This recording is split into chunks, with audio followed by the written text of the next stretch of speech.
Hello, so this video is about using a small portable mixer with the H2 Essential Sound Recorder to record very quiet sounds such as nature sounds, can be birds, insects, anything like that. So now the Zoom sound recorders are made for general purpose sounds, music obviously, and very loud music you can do with them as well. And you know, every day out and about, sound of trains, rivers, taps, any sound that you normally hear quite easily out and about. And for those purposes you can use the microphones built into the H2 Essential Sound Recorder. But when it comes to very quiet sounds, you need to weigh up whether you want to use the H2 Essential Sound Recorder to a very low level of recording of the sound and then amplify it afterwards, thereby raising the actual noise level of the background, or whether you want to put a portable mixer into the sound recorder, so to capture those sounds at a higher level in the first place.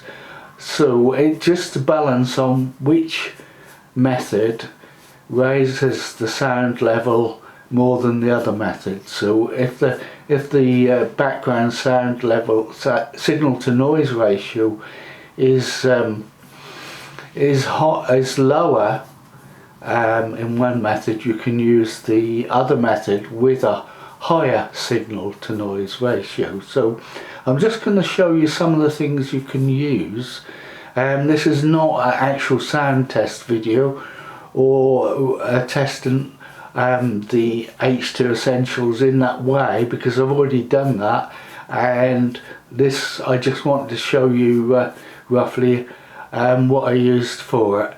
So here we go. This is the H2 Essential Sound Recorder, which is new last year. There we go.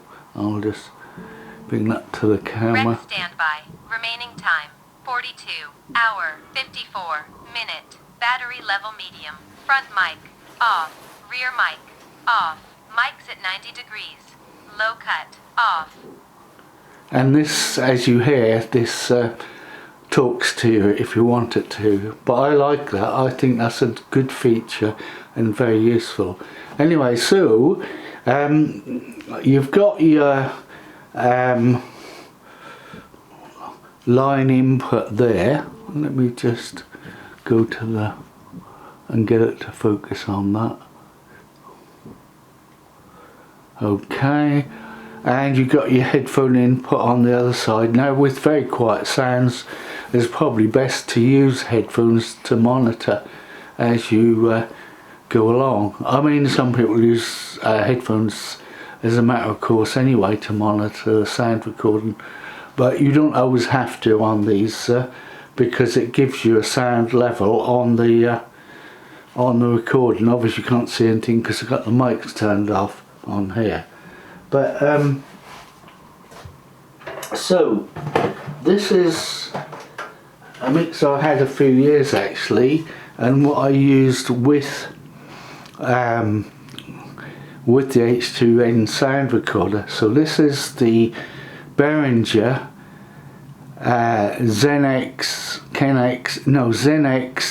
302 USB sound recorder, which you can use either digitally plugged through a USB and as a audio interface, or you can power it via USB and use it in an analog way. Now if you look, you will see that the gain on the microphone is from -10 to +60 decibels, which is quite a lot for a gain on a microphone, and it has a very good preamp in it.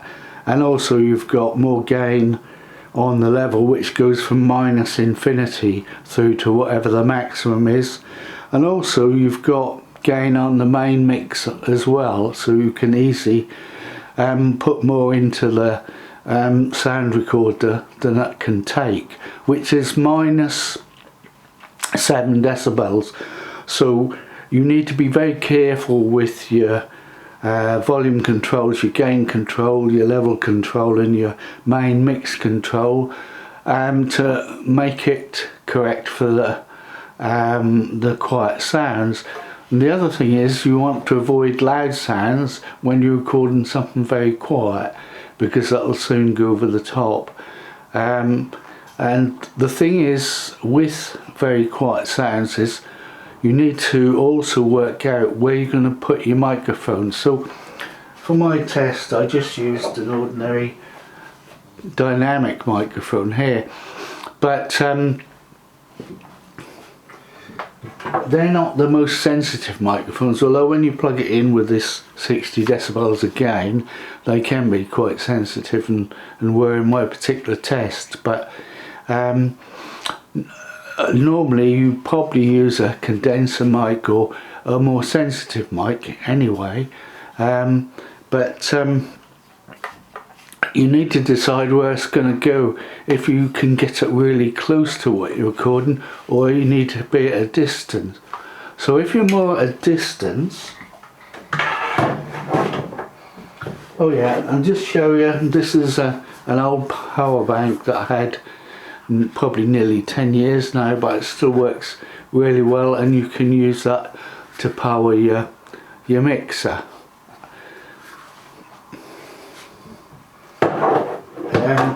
So if you're,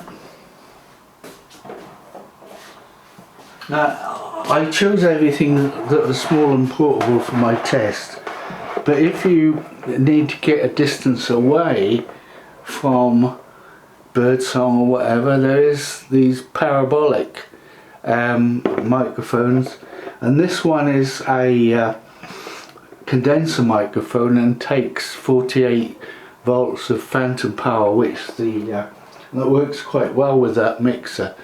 That will give 48 volts of phantom power, but I didn't need it for the dynamic mic, but there you go.